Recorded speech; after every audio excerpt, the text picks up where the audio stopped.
বিহানের সামনে কম্পাসের দিকে আঙুল তুলে মাহি ও অরিন দেখে রাগে ফসফস করতে থাকে বিহান। হ্যাঁ বন্ধুরা, এমনটাই দেখা যাবে। বিস্তারিত জানতে ভিডিওটিতে লাইক দিয়ে চ্যানেলটি সাবস্ক্রাইব করে শুরু থেকে শেষ অবধি দেখতে থাকো। গল্পের শুরুতেই দেখা যাবে কম্পাসের সঙ্গে বিহানের সকল কথাবার্তা হয়ে যায়। তখন বিহান বলতে থাকে, কম্পাস, তবে শিবু কাকা কোথায়? শিবু কাকার এখন কি অবস্থা? তখন কম্পাস বলতে থাকে, বিহান স্যার, আপনি চিন্তা করবেন না, শিবু কাকা একদম ঠিক আছে। শিবু কাকার কিছু হয়নি। আমি যদি সময় মতো শিবু কাকাকে ওখান থেকে না বের করে আনতাম, তবে শিবু কাকাও আজকে আমাদের মাঝখানে আর থাকতো না। ঠিক আমাকে যেভাবে আপনারা ভেবেছেন আমি আর আপনাদের মাঝে নেই, ঠিক সেভাবে আমি আর শিবু কাকা আপনাদের মাঝে কখনোই আর ফিরে আসতে পারতাম না। তখন এই কথা শুনে বিহান বলতে থাকে, আচ্ছা কম্পাস, তোমার এগুলোর জন্য কার উপরে সন্দেহ হয় তুমি কি আমাকে বলতে পারো? এদিকে এদিকে দেখা যায় মাহি ও অরেন নেশা করে পার্টি শেষ করে বাড়িতে ফেরে। এরপরে এরপরে মাহি অরিনকে সবকিছু বুঝিয়ে বলতে থাকে যে আমরা কম্পাসের সঙ্গে এতদিন যা করেছি তা একদম ঠিক করিনি। আমি এখন একটা ডিসিশন নিয়েছি। তখনই অরিন বলতে থাকে, শোন, আমিও একটা ডিসিশন নিয়েছি কি যে আমরা আমরা আর ওদের কথা মতো চলবো না। মুক্তিমাসি আর মোনালিসার এরকম এরকম কোনো অজুহাত আমরা রাখবো না। আমরা আমরা অনেক অনেকদিন ওদের 5 মাস কেটেছি, এরকম বিনা বেতনের 5 মাস আমরা আর খাটবো না।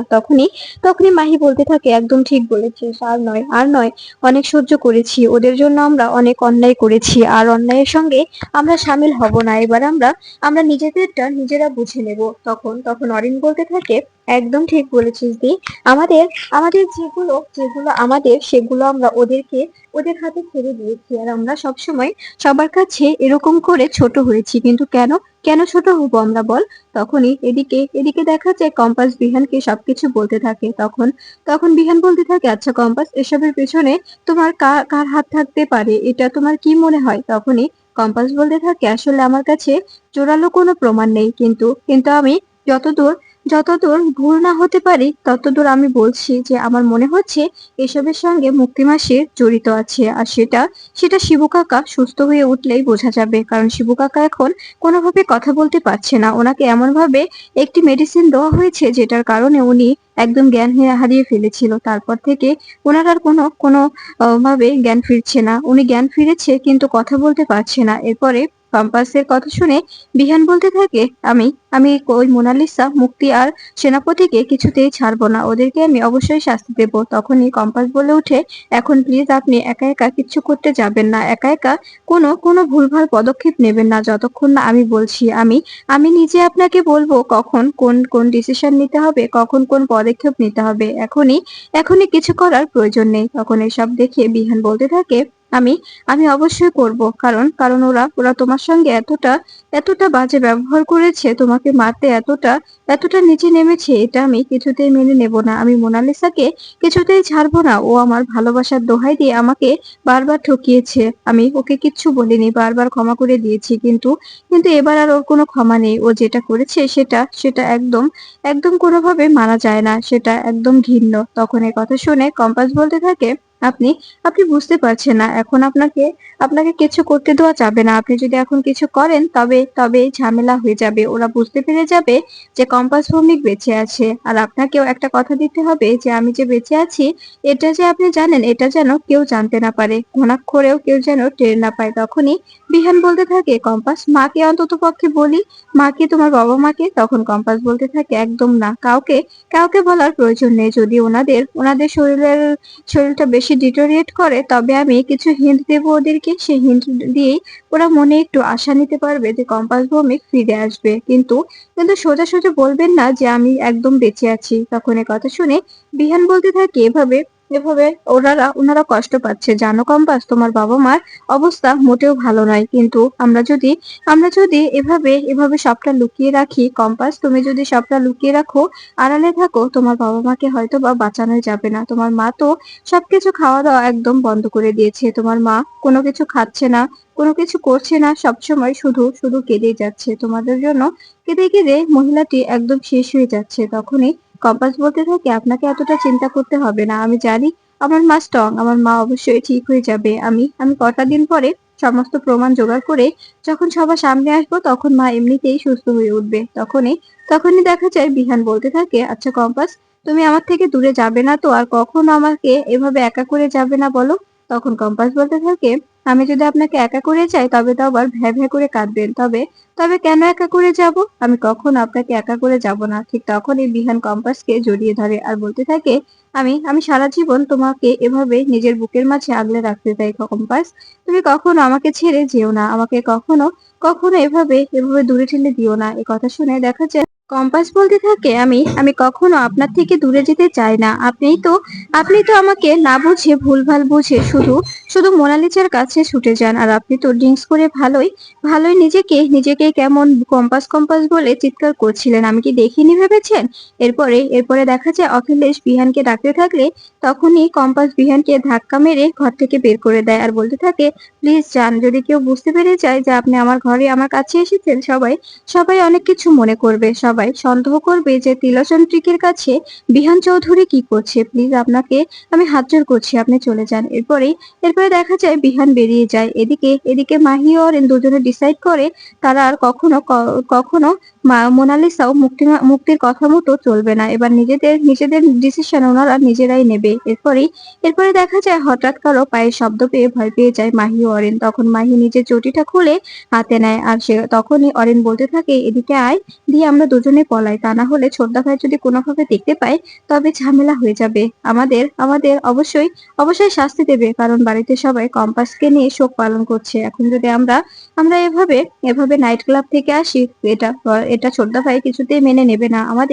আমাদের সবাইকে পানিশ করবে। এরপরে দেখা যায় বিহান সেখান দিয়ে চলে যায়। তখনই মাহি ও অরিন বলতে থাকে, আজকের জন্য বাঁচা গেল, কিন্তু ছোটদা ভাই এত রাতে তিলোচন্দ্রিকের ঘরে কি করছিল? ওনার সঙ্গে কোনো কিছু ছোটদা ভাইয়ের দরকার ছিল? আমাদের জানতেই হবে। এরপরে দেখা যায় তখন অরিন বলতে থাকে, ঠিক আছে দি, এখন এসব বাদ দে। এখন আমাদের নিজেদের কথা ভাবতে দে। এখন আমাদের ভাবতে হবে যে আমরা কি করে কম্পাস তো মরেই গেছে। এখন আমরা কি করে সবটা সামাল দেব? অনেক অনেক হয়েছে, আর নয়। আর এখন যদি কিছু করতে চাই তবে অনেক ঝামেলা হয়ে যাবে। এদিকে দেখা যায় মোনালিসা কিছু ফুল আর কিছু ফল নিয়ে সে ঘর সাজাতে থাকে আর ঘরের মধ্যে সবকিছু রাখতে থাকে। কে নাকি বলেছে যে এগুলো রাখলে সবকিছু ভালো হয়, যে যেটা চাই সেটাই পাওয়া যায়। তখনই শ্রেষ্ঠা এসে বলতে থাকে, কিরে মোনা, এসব কি করছিস তুই? তখন মোনালিসা বলতে থাকে, আসলে মা, আমি এগুলো রাখছি কারণ এগুলো রাখলে নাকি সবকিছু ভালো হয়, সবকিছু মঙ্গলের হয়। আর আমি তো চাই আমার জীবনে সবকিছু ভালো হোক। আমি চাই না আমার জীবনে আর কিছু খারাপ হোক। কম্পাস তো নেই, কম্পাসের জায়গাটা তো আমাকে নিতেই হবে, তাই না? তাই আমি ওনাদের থেকে আশীর্বাদ নিচ্ছি। কথা শুনে দেখা যায় শ্রেষ্ঠা বলতে থাকে, তোর কি মাথাটা খারাপ হয়ে গেছে? তুই কি করছিস? তুই কি বুঝতে পারছিস? তখনই মোনালিসা বলতে থাকে, হ্যাঁ বুঝতে পারছি।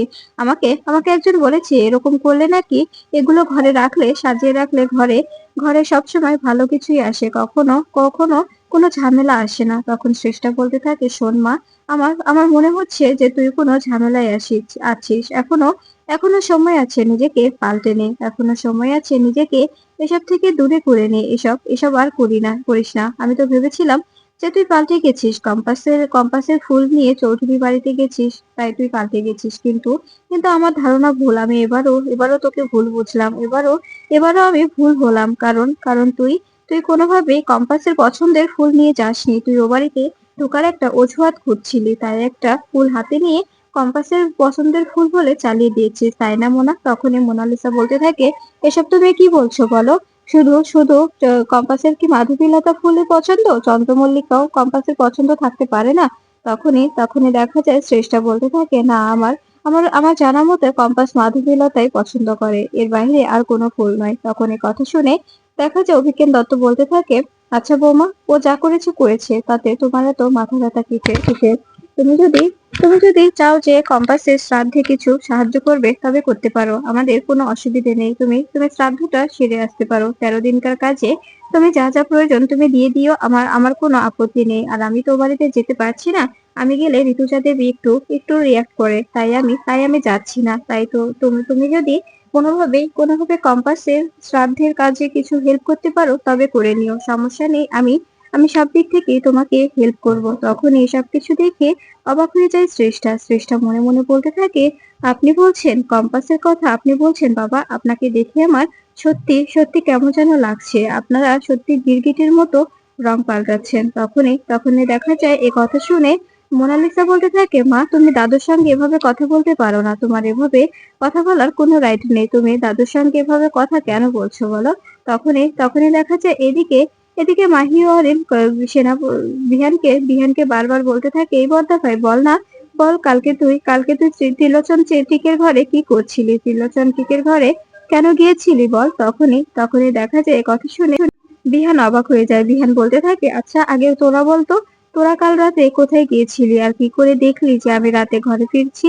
তোরা তোরা অবশ্যই নাইট পার্টিতে গিয়েছিলি, তা না হলে তোরা এত রাতে তো জেগে থাকতি না। তখনই মাহি বলতে থাকে, ওরকমই কিছু, কিন্তু কিন্তু তুই কি করছিলি কম্পাসের ওই ত্রিলোচন টিকের ঘরে, সেটা যদি জানতাম তবে ভালো হতো। তখন এ কথা শুনে বিহান বলতে থাকে, আসলে আসলে ত্রিলোচন টিকেকে নিয়ে তো মুক্তি মাসি কোথাও যায় না, তাই আমি বলছিলাম যে আমার শরীরটাও তো ভালো নয়, কম্পাস তো আর নেই, তাই আমি বলছিলাম ত্রিলোচন টিকে যদি আমার গাড়িটা চালায় তবে তবে ভালো হতো। তখন এ কথা শুনে দেখা যায় মাহি অরিন বলতে থাকে, সত্যি বলছিস নাকি নাকি এর মধ্যে কোনো কোনো গন্ডগোল আছে। তখনই দেখা যায় এ কথা শুনে অবাক হয়ে যায় বিহানের। পরে কম্পাস এসে বলতে থাকে, কি হয়েছে। তখনই মাহি বলতে থাকে, ওই তো ত্রিলোচন টিকে এসেছে, ওনাকে প্রশ্নগুলো কর। তখনই দেখা যায় ত্রিলোচন টিকে কে ডাক দেয় অরিন বলতে থাকে, আচ্ছা সত্যি করে বলো তো, কাল দাদা ভাই তোমার ঘরে গিয়েছিল, কালকে কেন কেন গিয়েছিল তোমার ঘরে বলতে পারো। তখনই দেখা যায় এ কথা শুনে কম্পাস বলতে থাকে, হ্যাঁ গিয়েছিল তো, একটু একটু সমস্যা ছিল তাই গিয়েছিল, ওনার নাকি গাড়ি চালানোর কেউ নেই, তাই উনি আমাকে অ্যাপয়েন্টমেন্ট করতে গিয়েছিল, এতে তো কোনো অন্যায় নয়। তখন এই কথা শুনে দেখা যায় যে মাহি রিয়াক্ট করে উঠলে তখন বিহান এসে মাহিকে সান্ত্বনা দিতে থাকে আর বলতে থাকে, মাহি এভাবে বাড়াবাড়ি করিস না, এতটা বাড়াবাড়ি করিস না যার জন্য তোকে পরে আবার পস্তাতে হয়। আমি তো বলছি যে আমি ওনাকে ড্রাইভারের কথাই বলতে গিয়েছিলাম, এর বাইরে আর কিছুই নয়। তখনই দেখা যায় বিহান বলতে থাকে, আচ্ছা তুমি তুমি চলো তো, আমার একটা কাজ আছে, সেই কাজে যেতে হবে আমাকে। তখন এই কথা শুনে দেখা যায় তখন কম্পাস মনে মনে বলতে থাকে, আপনি যে আমাকে নিয়ে আলাদাভাবে ঘুরতে যেতে চাইছেন এটা আমি খুব ভালো করেই জানি, কিন্তু আপনি কেন বুঝতে পারছেন না বিহান স্যার, কেউ যদি দেখে ফেলে তবে অনেক বড় ঝামেলা হয়ে যাবে, কেউ যদি কোনোভাবে বুঝে ফেলে তবে অনেক রকম ঝামেলা হবে। এরপরে বিহান কম্পাসকে সেখান থেকে টানতে টানতে নিয়ে বেরিয়ে যায়। এরপরে মাহি অরিন দুজনের মধ্যে কথা বলতে থাকে। অরিন বলতে থাকে, দেখলি তো, দেখলি, এবার থেকে আমরা আর কখনো মুক্তি মাসি আর মোনালিসা চামচাগিরি করব না, ওদেরকে কখনো হেল্প করব না, এই কথাটা মাথায় রাখিস। এদিকে দেখা যায় অভিজ্ঞান দত্ত কাউকে একটা ফোনে বলছে যে কাজটা ঠিকঠাক ভাবে এগোচ্ছে। আসলে আসলে আপনার আর আমার শত্রু তো একটাই, তাই না, একটাই তো শত্রুতা, তাই আমরা নিজেরা দুজনে মিলে সকল শত্রু দমন করব। আমরা ওদেরকে কিছুতে এভাবে খোলা আকাশের নিচে ঘুরতে দেব না। আমরা একে একে চৌধুরীদের শেষ করব। সবেমাত্র যেটা সাহসী কম্পাস, ওকে শেষ করেছি। মুক্তি আমার নাতনি আর মুক্তির ছেলে মিলে তিনজনে মিলে ওদেরকে শেষ করে দিয়েছে। এরপরে টার্গেট করেছি ঋতুজা চৌধুরীকে। এরপরে দেখা যায় উপাস থেকে বলতে থাকে, তবে কোনো ঝামেলা যেন না হয়, সবটা যেন ঠিকঠাক ভাবে মিটে যায়, সবকিছু ঠিকঠাক ভাবে মিটিয়ে ফেলার চেষ্টা করবেন। তখন অভিজ্ঞান দত্ত বলতে থাকে, হ্যাঁ আপনি একদম চিন্তা করবেন না, সবকিছু মিটে যাবে, সবকিছু একদম একদম ঠিকঠাক ভাবে হয়ে যাবে। তখনই উপাস থেকে বলতে থাকে, হ্যাঁ কোনোভাবে যেন আমার নাম সামনে না আসে, কোনোভাবে যেন ওরা বুঝতে না পারে যে আমরা এটা প্ল্যান করেই করছি। তখনই দেখা যায় অভিজ্ঞান বাবু বলতে থাকে, ঠিক আছে আপনি একদম চিন্তা করবেন না। এদিকে দেখা যায় বিহান ও কম্পাস দুজনে লং ড্রাইভে দেয়। তখন বিহান কম্পাসকে বলতে থাকে, কি হলো কম্পাস, দাড়িগোঁফ গুলো খুলে ফেলো এখন। তখনই কম্পাস বলতে থাকে, কেন কেন দাড়িগোঁফ গুলো খুলবো বলুন তো। তখনই বিহান বলতে থাকে, হ্যাঁ অবশ্যই খুলবে, কারণ এখানে কে দেখবে, এখানে তো কেউ নেই। তখনই বিহানের কথা শুনে কম্পাস বলতে থাকে, যদি কেউ কেউ এসে পড়ে তখন তখন কি হবে, সবাই তো বলবে যে কম্পাস ভৌমিক বেঁচে আছে, শুধু শুধু মৃত্যুর অভিনয় করছে। তখনই বিহান বলে ওঠে, আমি সবটা সামলে নেব কম্পাস, তুমি খুলবে কিনা বলো, তাহলে কিন্তু আমি টেনে হিঁচড়ে খুলে দেব। এরপরে দেখা যায় বিহানের কথা রাখতে কম্পাস নিজের দাড়িগোঁফ গুলো খুলে ফেলে। এরপরে বিহান বলতে থাকে, এটা কি হয়েছে মুখের, পুরো মুখ তো র্যাশ বেরিয়ে গেছে, তুমি কি কোনো কিছু ব্যবহার করো না। তখনই কম্পাস বলতে থাকে, হ্যাঁ করি তো। তারপরেও সবসময় এভাবে এভাবে থাকার জন্য এরকম করে র্যাশ বেরিয়েছে। আমি কি করব বলুন? সবসময় প্রচন্ড গরম, এত গরমে কি কিছু করে থাকা যায় বলুন তো?